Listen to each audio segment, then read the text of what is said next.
Hello students, BA first year Sociology first paper. Now today's topic is समाजशास्त्रीय अध्ययन का मानविकी उन्मेष.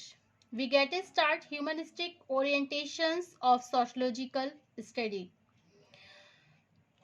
आरंभिक समाजशास्त्री यह मानते थे कि समाजशास्त्र को विज्ञान बनाने के लिए यह जरूरी है कि इसमें केवल उन्हीं घटनाओं का अध्ययन किया जाए जिनका स्पष्ट रूप से अवलोकन किया जा सकता है तथा जिनके आधार पर सामाजिक सिद्धांतों का निर्माण किया जा सके.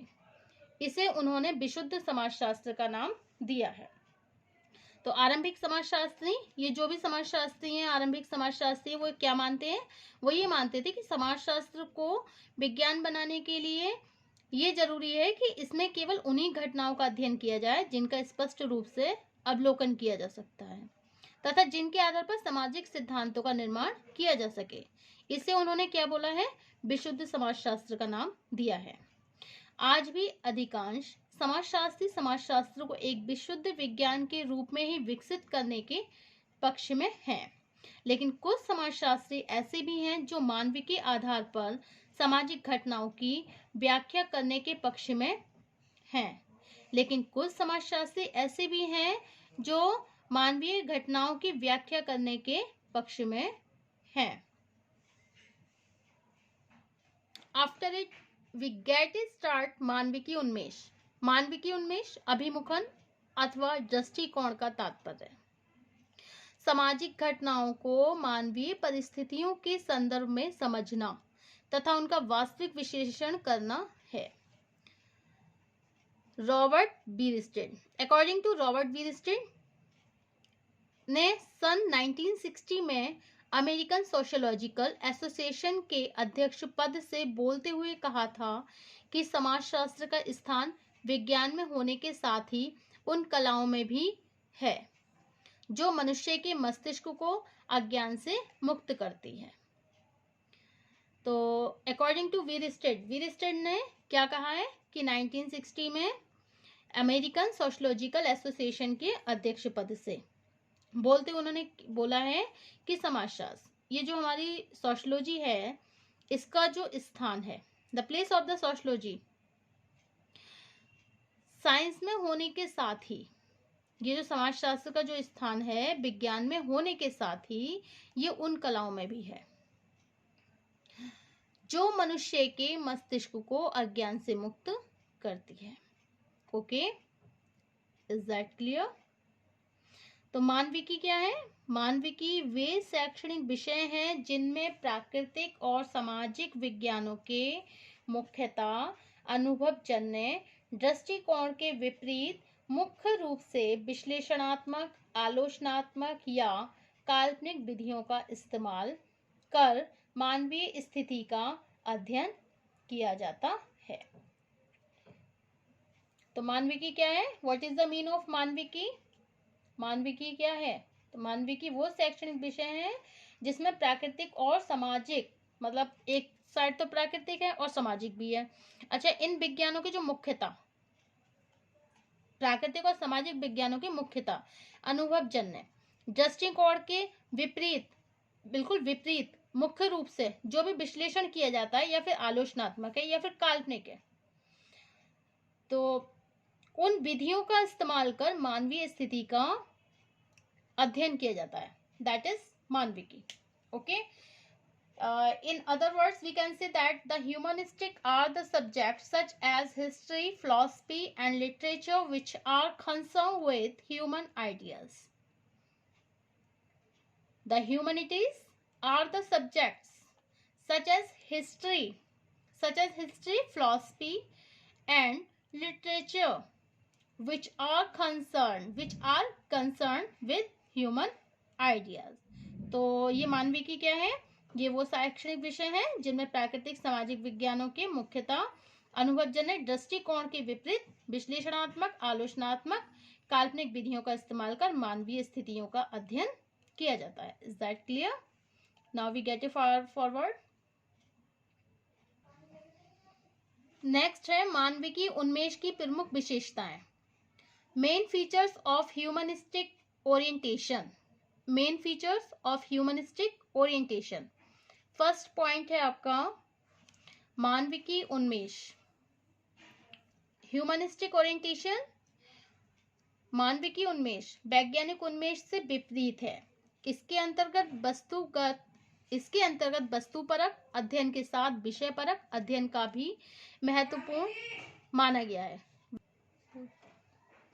मानविकी उन्मेष वैज्ञानिक उन्मेष से विपरीत है। इसके अंतर्गत वस्तुपरक अध्ययन के साथ विषयपरक अध्ययन को भी महत्वपूर्ण माना गया है।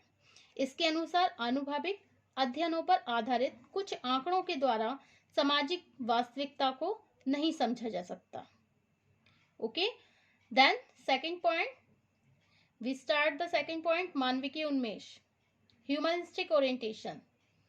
दिन प्रतिदिन के जीवन से संबंधित उन छोटी छोटी घटनाओं तथा मानवीय व्यवहार के उन पक्षों के अध्ययन पर जोर देता है जो समाज के शोषित और कमजोर वर्गों के जीवन से संबंधित होते हैं।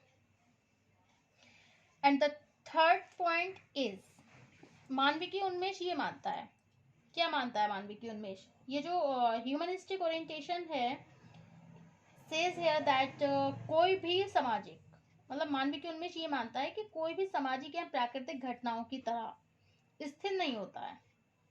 ये कोई भी सामाजिक तथ्य या प्राकृतिक घटनाओं की तरह स्थिर नहीं होता। इस दशा में उन सिद्धांतों तथा नियमों को उपयोगी नहीं माना जा सकता जिन्हें वैज्ञानिक उन्मेष के अंतर्गत बृहत और सर्वकालिक सिद्धांत कहा जाता है। फिफ्थ पॉइंट, इस उन्मेष में व्यक्तियों के विभिन्न व्यवहारों को उस अर्थ के संदर्भ में समझने पर अधिक बल दिया जाता है। इस उन्मेष में क्या होता है, जो व्यक्ति होते हैं उनके विभिन्न व्यवहार को उस अर्थ के संदर्भ में समझने पर अधिक बल दिया जाता है जो अर्थ एक विशेष व्यवहार करने वाले व्यक्ति द्वारा स्वयं लगाया जाता है। इसी दशा को वेबर ने व्याख्यात्मक बोध, इंटरप्रेटेटिव अंडरस्टैंडिंग का नाम दिया। अध्ययन के इस उपागम में सहभागी अवलोकन, व्यक्तिगत जीवन के अध्ययन, व्यक्तिगत डायरियों तथा आत्मकथाओं आदि के आधार पर अध्ययन करने पर अधिक बल दिया जाता है। अकॉर्डिंग टू एल्वियन गोल्डनर ने कहा है कि जिन वैज्ञानिक पद्धतियों के नाम पर हम एक अध्ययनकर्ता द्वारा तटस्थ रहकर वैज्ञानिक निष्कर्ष देने की बात करते हैं, वह स्वयं में क्या है, एक अवैज्ञानिक विचार है। वास्तव में अवलोकन पर आधारित निष्कर्ष वास्तविकता के कहीं अधिक निकट होते हैं। मानविकी उन्मेष के अंतर्गत सामाजिक वास्तविकता का संबंध केवल कुछ बड़े बड़े सिद्धांतों को प्रस्तुत करने से नहीं है। इसकी मान्यता है कि कोई ज्ञान अथवा अध्ययन तभी उपयोगी होता है जब उसका व्यावहारिक उपयोग किया जा सके। So, this is the main features of humanistic orientations. And now the next point है हमारा मानविकी उन्मेष से संबंधित प्रमुख उपागम। This is the next point, मानविकी उन्मेष के उपागम। Major approaches related to humanistic orientation. Major approaches related to humanistic orientation. First है आपका लोक पद्धति शास्त्र, सेकेंड प्रघटना शास्त्र, थर्ड प्रतीकात्मक अंतःक्रियावाद एंड फोर्थ आमूल परिवर्तनवाद।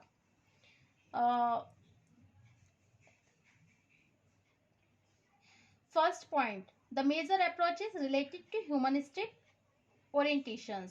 The first point, major approaches related to humanistic orientations. लोक पद्धति शास्त्र, एथनोमेथोडोलॉजी। फर्स्ट एथनोमेथोडोलॉजी लोक पद्धति शास्त्र, एंड सेकेंड प्रघटना शास्त्र, फोनोमेंथोलॉजी, एंड थर्ड प्रतीकात्मक अंतःक्रियावाद, सिंबॉलिक इंट्रैक्शनलिज्म। एंड फोर्थ, आमूल परिवर्तनवाद, रेडिकलिज्म। तो लोक पद्धति शास्त्र में क्या बताया है कि लोक पद्धति शास्त्र अध्ययन का एक विशेष तरीका है। इसके द्वारा यह समझने का प्रयत्न किया जाता है कि विभिन्न लोग अपने चारों ओर की घटनाओं को किस दृष्टि से देखते हैं, उसके बारे में किस तरह से सोचते विचारते हैं और एक विशेष अर्थ लगाते हैं। इसके लिए व्यक्तियों द्वारा दिन प्रतिदिन के जीवन में जिन तरीकों का उपयोग किया जाता है, अध्ययन के उसी तरीके को हम लोक पद्धति शास्त्र अथवा लोक जीवन पद्धति भी कहते हैं। अध्ययन के इस उपागम के लिए एथनोमैथोडोलॉजी शब्द का प्रयोग सबसे पहले अमेरिकी विद्वान, जो एक स्कॉलर थे, अमेरिकी स्कॉलर, नेम वॉज हैरोल्ड गॉरफिंकेल ने किया।